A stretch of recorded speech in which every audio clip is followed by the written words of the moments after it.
Hello and welcome to Smoke and Mirrors on AI and Games, and it's the new year and time for new games.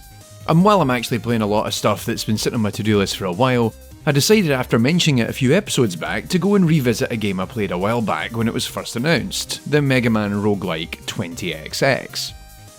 Now, very long time and astute viewers will remember 20XX came up in an episode of the Plus 4 to Science podcast that I was part of a few years back, and while I played it at the time, I subsequently forgot all about it. However, the game finally got its 1.0 release as well as getting ported over to consoles such as the Xbox One and Nintendo Switch. So after having mentioned it in the recent episode about its procedural level generation aspects, I figured I'd go and give it another shot and see how it is. If you're not familiar, 20XX takes the base premise of the classic Mega Man formula, whereby you have a collection of 8 bosses spread across 8 levels, each offering a weapon on their defeat that will act as the weakness to another enemy. However, in this instance the game acts as a roguelike, meaning you have one life to complete the whole game, as well as each mission being procedurally generated. Plus there are a variety of equipment and items players can find and equip alongside currencies that enable purchase of items both in the current game, as well as to buy permanent upgrades and unlocks for future playthroughs. In each playthrough, players start on a random level, and upon defeating the boss you have the option of one of 3 paths to take based on the boss you want to fight next. Each path takes the player into a specific locale with a new generated level to complete. In the event you die, you lose all but the soul chip currency for permanent upgrades and have to start all over again. It's a fun concept given the desire often to speedrun the likes of Mega Man games, and takes concepts of similar roguelikes such as Spelunky and apply it to that formula. The base mechanics of the game work really well, and I was very impressed by how much it's came together since the last time I played it. It feels really good to control, the art style has evolved a lot since the earliest iterations and has a level of polish to it that really elevates that base concept. The gunplay is good fun, and the ability to take on large numbers of enemies at once through all sorts of upgrades and powers is really satisfying. The game has a much stronger association with the likes of Mega Man X in terms of its base mechanics than the original Mega Man, with wall jumps and dashing a core part of the experience. Plus it's hard to ignore the rather evident homage to both X and Zero in the 2 playable characters Nina and Ace. And while it is clearly geared towards fans of both Mega Man series, the thing that really attracted me to it was the procedural aspect of play.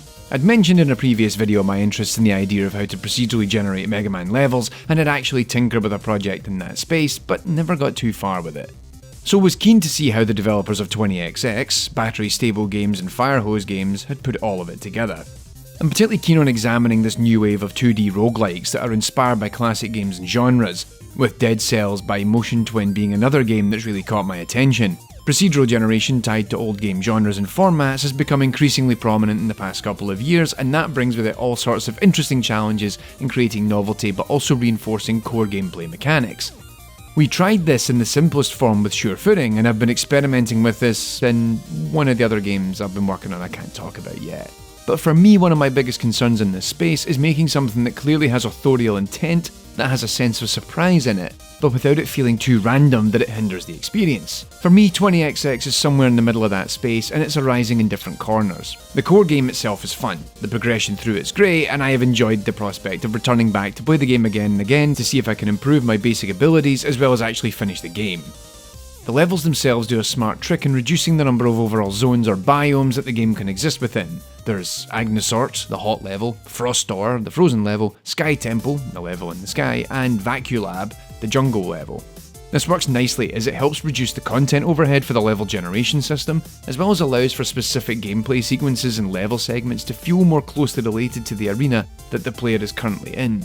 It does mean, however, that the core theme of a particular robot villain tied to their locale, something that Mega Man X does very well, gets a little strained at times. As such, you'll find yourself in the snowy level a little too frequently, and while it still provides some expectations going into a given zone knowing the boss in advance, it's less tied to that character but instead tied to the zone itself. This would largely be forgivable, I think, were it not for some of the issues with the level construction.